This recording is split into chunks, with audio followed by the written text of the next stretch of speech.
Not every rise begins with a spotlight. Some begin in heat, smoke, and the kind of exhaustion nobody romanticizes later. Before the stage lights, before the cameras, before people called her sweet, bright, effortless. Rainbow Shoe was just a girl helping her family survive. And that matters more than the polished version of her story people usually remember, because when the public looks at someone like her, they often see the smile first, the softness, the easy charm. What they miss is the pressure that taught that smile how to stay in place. Rainbow Shoe, born Xu Mengjie, was born in Jinhua, Zhejiang, China in 1994, and from the age of 12 she was already helping her parents run their barbecue restaurant. In other words, long before fame turned her into an image, life had already turned her into someone who knew how to work. That is where her story becomes more interesting than her image, because idols are often introduced to the public as if they simply appeared, camera-ready, lovable, almost unreal. But people like Rainbow Shoe only become compelling when you rewind far enough to see what existed before the packaging. The girl behind the later rainbow persona was not built inside a perfect entertainment machine.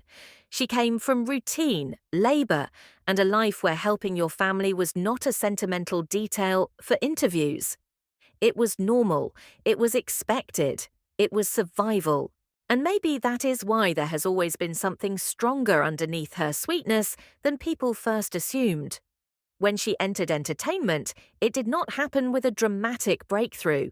It started the slower way so many careers do, through training, uncertainty, and the quiet fear of trying very hard while almost nobody knows your name.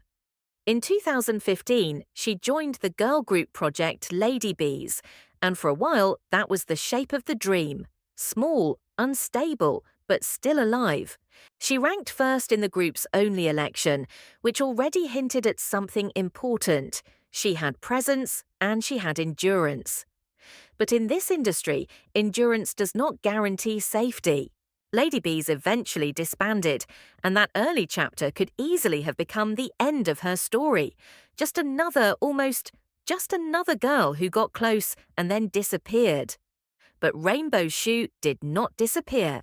She became sharper. In 2018, she entered Produce 101 China, a survival show built to turn ambition into public spectacle. These shows do not just test talent, they test nerves. They turn every ranking into suspense, every moment into narrative, every week into a question. Who is rising? Who is slipping? Who is about to be forgotten?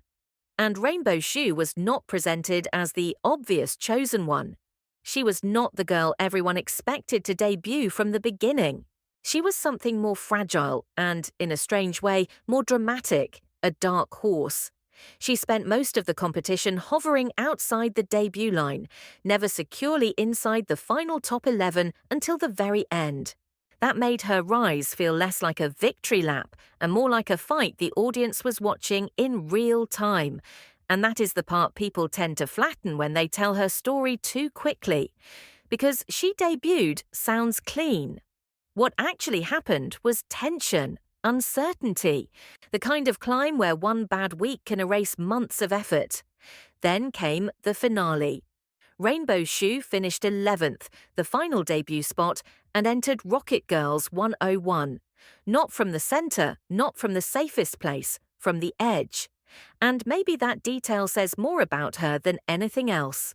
She did not walk into fame through the front door, she slipped in at the exact moment it almost closed. Rocket Girls 101 debuted in June 2018 and remained active until 2020, giving her the kind of visibility that can change a life, but also the kind that comes with an expiration date already attached. So by the time the public began seeing Rainbow Shoe as bright, charming, and easy to love, she had already lived through something rougher than the image suggested. That is what makes her worth watching. People saw the sweetness and assumed ease. They saw the smile, but not the strain behind it. And that misunderstanding would matter later, because once an image is fixed, every rumor, every whisper, every shift in public attention hits harder. And with Rainbow Shoe, that gap between image and reality would become the real story. Fame did not make Rainbow Shoe safer. It only made her easier to watch. That is the part people forget about survival show success. The debut is dramatic, but what comes after is usually more dangerous. Once Rocket Girls 101 was formed, Rainbow Shoe was no longer fighting to be seen. Now she had to prove she deserved to stay visible. She had entered the group in the final debut spot, which meant her success already carried tension inside it. She was in, but not from the center. Chosen, but not untouchable. Fame does not arrive as comfort. It arrives as pressure with better lighting. During the Rocket Girls era, the image around Rainbow Shoe became easy for the public to consume. She was sweet, bright, playful. The girl with the smile people remembered first. That image helped her. In entertainment, softness sells fast, but it also creates a trap. The moment the public decides who you are, it stops looking for anything deeper. The more lovable her image became, the easier it was for people to mistake that image for her entire story. Then came the hidden countdown, built into every project group. Rocket Girls 101 was never meant to last forever, and when that chapter ended, the real test began. From the outside, those endings always look neat. One era closes, another begins. In reality, it is messier than that. A group can give you momentum and attention, but once it disappears, it also takes away the structure that made your visibility feel secure. Suddenly, the question changes. Not can she debut, but can she survive alone? That is where many idol stories start to crack. Because the industry loves a rise more than it loves stability. It celebrates the explosion, then watches closely to see how quickly that same name can fade. Rainbow Shoe stepped into that uncertainty at the exact moment the public had already grown comfortable with a very specific version of her. To many people, she was still the sweet girl, the cheerful one, the easy one to like. But solo visibility is cruel in a different way. In a group, attention is shared. Alone, every weakness feels brighter. And still, she did not disappear. She kept moving through music, variety work, and acting, trying to build a second identity beyond the first. That kind of transition is rarely loud at the beginning. It is slower than people expect and often underestimated. A dramatic comeback makes headlines. A gradual reinvention does not. But over time, a different kind of attention began to gather around her, and with attention came something less flattering than admiration: scrutiny. Because once the public feels attached to a certain version of you, it starts treating that version like property. For Rainbow Shoe, that version was the soft, lovable image people had already fixed in their minds. So when discussion around her appearance began to grow, the reaction felt bigger than it should have been. It was never just about a face, never just about a smile. It was about ownership. People were comparing the woman in front of them to the version they had already decided to keep. That is when celebrity stops being simple admiration and starts becoming surveillance. By then, Rainbow Shoe was no longer just a former idol with a hard-earned rise and a bright public image. She was becoming a person caught between who she really was and who people preferred her to remain. Once a celebrity enters that space, rumors no longer feel random. They start to feel inevitable. Because the public always watches more closely when a girl it once thought was simple begins to look more complicated than expected. That is the strange thing about soft images. They do not protect you. They simply make the public more shocked when the story turns. By the time Rainbow Shoe reached this stage of her career, people were no longer just watching her work. They were watching her as an idea. The sweet girl, the bright one, the face that felt safe, approachable, almost too harmless to become the center of messy conversation. And that is exactly why the rumors landed the way they did. Not because they were the darkest rumors in celebrity culture, not because they exposed some dramatic collapse, but because even a small shift feels louder when the public has already convinced itself it knows who you are. For Rainbow Shoe, that shift came through romance rumors. When her name began circulating in discussions about actor Wu Junting, the reaction was immediate. Online attention moved fast, as it always does when people think they have found a crack in a familiar image. Photos, speculation, fan edits, comments dissecting body language, reposts framing ordinary closeness as hidden truth. Suddenly, the conversation around Rainbow Shoe was no longer just about career, image, or growth. It became about possibility, about whether the girl people had kept inside a neat, lovable frame had a private life more complicated than they expected. And that is always what fascinates the public most, not the rumor itself, but the collapse of certainty. Because celebrity gossip is rarely about love, it is about control. Fans and casual viewers alike build versions of public figures in their heads, then panic the moment reality refuses to stay inside the shape they created. In Rainbow Shoe's case, the rumor hit a particularly sensitive point. She had spent years being seen as soft, cheerful, almost emotionally transparent. The image felt open, clean, easy to read. So the possibility of a hidden romance did not just create curiosity, it created tension. Suddenly, people were forced to confront the possibility that they had never actually known her at all. That is where the real drama begins, not in whether the rumor was true, not in the paparazzi language, the screenshots, or the endless guessing, but in the public reaction to the idea that Rainbow Shoe might have a self that existed completely outside what fans were allowed to access. The internet has a habit of treating female celebrities like emotional property.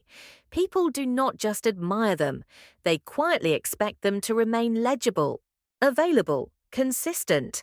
They want the same smile, the same softness, the same carefully preserved version of innocence. And once that illusion starts to shake, even slightly, every glance becomes evidence. Every silence becomes suspicious. Rainbow Shoe never needed a major scandal to enter that kind of scrutiny. She only needed the public to realize she was more private than they wanted. That, in some ways, is more unsettling to audiences than a louder controversy. A scandal can be consumed quickly. It burns, peaks, then fades. Mystery lasts longer. Ambiguity keeps people staring. And Rainbow Shoe's story fits that pattern perfectly. She does not have the kind of public collapse that turns a career into chaos overnight. What she has is something quieter, and in its own way more revealing. A career built on sweetness, then shadowed by the moment people started looking for the hidden parts behind it. Which is why her story was never really about one rumor. It was about the distance between image and reality. Between the girl the public thought was simple and the woman they slowly realized they could not fully read. Rainbow Shoe rose through hard work, survived the instability of idol culture, outlasted the countdown of a temporary group, and kept rebuilding herself under a gaze that only grew more demanding with time. That alone would have been enough to make her interesting. But the rumor changed the angle. It made people look again, closer, harder. And once that happens, a celebrity is never seen the same way twice. Because sometimes the most revealing drama is not the one that destroys an image. It is the one that proves the image was never the whole story. The truth is, Rainbow Shoe was never the kind of celebrity built for a spectacular public collapse. And maybe that is exactly why her story lingers. There was no single explosion, no career-ending scandal, no one moment so dramatic that it erased everything before it. What happened instead was quieter, and in some ways more revealing. The public looked at her for years and thought they understood her. They saw the smile, the softness, the bright, easy charm. They built a version of Rainbow Shoe that felt simple enough to admire without questioning too much. Then time did what time always does. It complicated the picture. That is what adulthood does to an idol image. It exposes the difference between what was marketable and what was real. By the time people started circling her name through rumors, appearance changes, and whispered questions about her private life, the real shift had already happened. Rainbow Shoe was no longer just being watched as a former survival show success or a sweet-faced idol who made it through the final debut line. She was being watched as a woman the public could no longer read as easily as before. And once that happens, the story changes forever. Because the audience is usually comfortable with a girl who feels open. What it does not know how to handle is a woman who keeps part of herself locked away. That is why the later attention around Rainbow Shoe felt bigger than the events themselves. Not because the rumors were the darkest. Not because the controversy was the loudest, but because they disrupted the illusion. They reminded people that she had always been more layered than the image they first fell for. More private, more difficult to define, more real than the brand built around her. And maybe that is the most honest ending her story could have. Not a downfall, not a scandal-driven collapse, but a slow correction. A reminder that the public had been looking at the polished version for too long and mistaking it for the whole person. A reminder that sweetness does not mean simplicity, that a soft image can still hide endurance, pressure, ambition, and a life the audience was never fully invited into.